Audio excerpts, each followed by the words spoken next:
है नहीं बोले तो भैया बोले खरीद लेना है। चलो चलो ठीक है। असम के दौरे पे रहेंगे आज तक। आसाम में प्रथम चरण के नामांकन कंप्लीट हो गए, दूसरे चरण के नामांकन अब पूरे समाप्ति है और वहाँ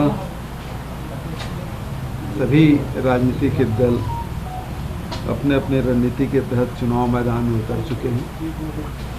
पहले कांग्रेस को बहुत हल्के में आंक रहे थे जब हम लोग गए थे चुनाव में प्रारंभिक तौर पे, लेकिन जैसे जैसे चुनाव नज़दीक आते जा रहा है कांग्रेस और महागठबंधन की ग्राफ लगातार बढ़ते जा रहा है और ये प्रथम चरण के चुनाव के बाद बिल्कुल स्पष्ट हो जाएगा कि वहाँ कांग्रेस की सरकार बनने वाली है। वहाँ 5 मुख्य मुद्दों को लेकर आप लोग चुनाव लड़ रहे हैं, बहुत जो प्रमुख मुद्दे हैं सर, उसी से जुड़ा हुआ सर, क्या मुद्दे यात्रा जैसे कर रहे हैं, 5 गारंटी दे रहे हैं असम में, उसी प्रकार सर बीजेपी जो कैंपेन कर रही है उसमें सुरक्षा, समृद्धि और संस्कृति की बात कर रही है। देखिए संस्कृति से तो उन्हें कोई लेना देना नहीं, असमिया संस्कृति से 5 साल उनको मौका मिला था और उन्होंने कुछ किया नहीं। पहली बात तो ये है कि उन्होंने कहा था बांग्लादेश की सीमा को सील करेंगे, वो नहीं।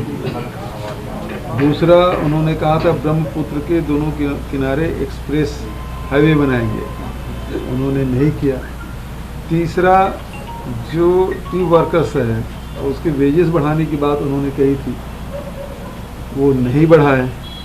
अब वो किन मुद्दों को लेके जा रहे हैं, उनके पास कोई मुद्दा नहीं है। वो तो पहले तय कर ले कि वहाँ मुख्यमंत्री अभी तक 5 साल में सोनेवाल थे कि हेमंता था, ये तय कर ले।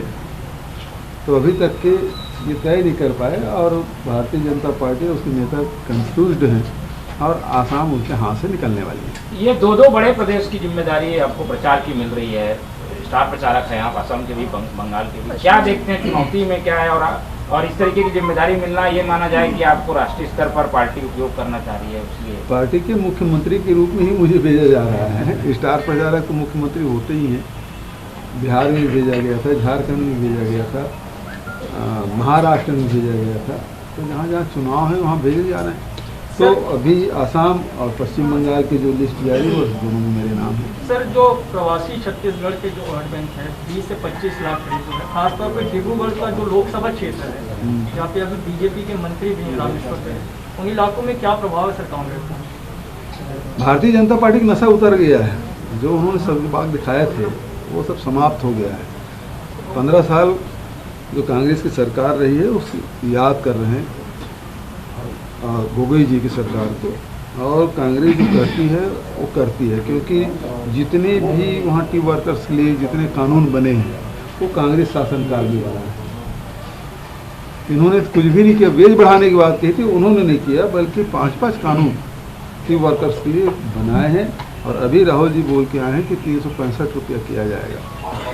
तो वो जो बातें राहुल जी ने, प्रियंका जी ने जो बातें कही है वो सारी चीज़ें लागू होगी, ये मैं कहना। ये 2 दिन की भाजपा की बैठक होने वाली है, प्रदेश को हरी फिर आ रही हैं, उन्होंने जवाब भी अपने पदाधिकारियों से 16 बिंदुओं पर मांग लिया है, कुछ प्लान कर रही है भाजपा बड़ा, उसको कैसे देखते हैं, कैसे चैलेंज के रूप में लेते हैं? राजनीतिक प्रस्ताव भी छत्तीसगढ़ के तमाम मुद्दों पे पास करना भाई, हर राजनीतिक दल का अपना कार्यक्रम है, लेकिन पुरंदेश्वरी जी आएंगी तो फिर घंटा चलाएंगी।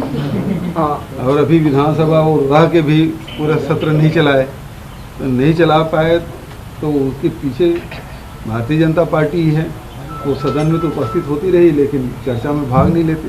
हंटर का असर दिखता है क्या? हंटर का असर दिखता है क्या?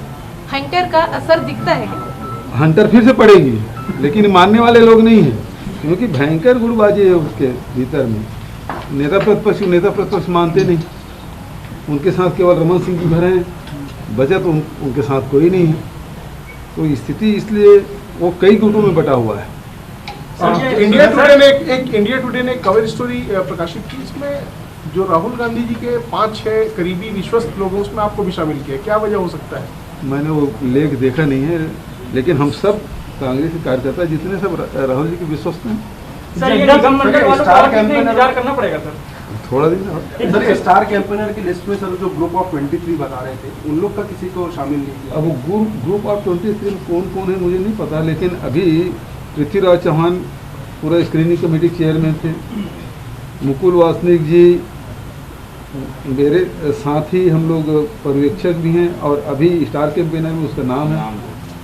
तो वो G23 कौन से मुझे समझ नहीं आता, लेकिन ये दो नाम तो मैं भी बता रहा हूँ जो वहाँ थे आसाम में। सर, जगदलपुर में चिकित्सालय का नाम बदलने को लेकर डॉक्टर रमन सिंह निशाना साध रहे, कह रहे हैं कि एक नया पत्थर नहीं रखे 2 साल में, अब यही करेंगे, ट्वीट कर रहे हैं। उनको शायद कुछ गलतफहमी हुई है, वो दूर कर लेना। सर ये मंत्रियों ये वैक्सीन लगा रहे हैं सब लोग, आप भी लगाएंगे? लगाना चाहिए, वैक्सीन लगाना चाहिए। जब मेरी बारी आएगी मैं भी लगाऊंगा, लेकिन पहले सबको लोग। सर, कोरोना के केसेस बढ़ रहे हैं और जो अन्य राज्य हैं वो धीरे धीरे लॉकडाउन भी लगा रहे हैं, तो छत्तीसगढ़ में अगर और केसेस बढ़ते हैं तो क्या लॉकडाउन जैसे लगाने की? लॉकडाउन से नुकसान होता है, लेकिन मैं पूरे आपके माध्यम से पूरी जनता से अपील करना चाहता हूँ कि जो उसके नियम हैं, मास्क लगाएं, दूरी बनाए रखें, सैनिटाइजर का उपयोग करें, साबुन से बार बार हाथ धोएं, ये आप फॉलो करेंगे तो ये बीमारी बड़ी बीमारी नहीं है जिससे हम बच ना सकें। तो इसलिए ये सब चीज़ ज़रूरी है, इसका पालन करें।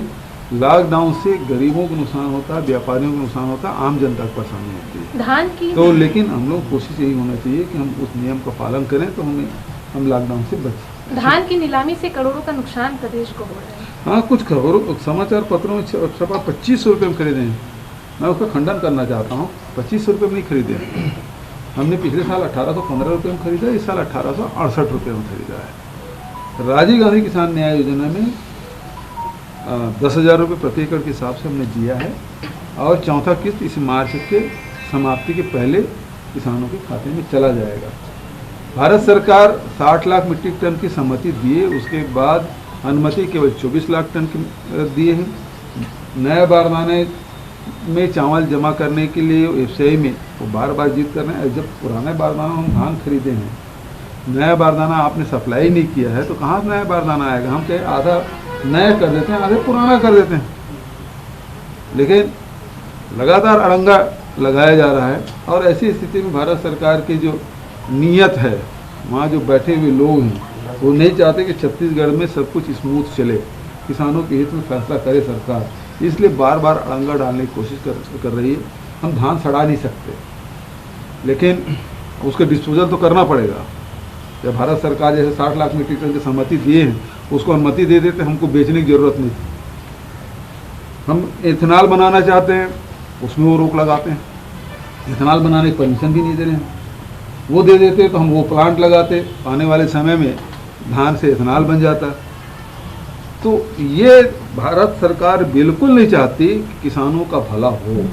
ये किसान विरोधी सरकार है, किसानों को किसी प्रकार से लाभ पहुँचे उनको बर्दाश्त नहीं हो पा रहा है।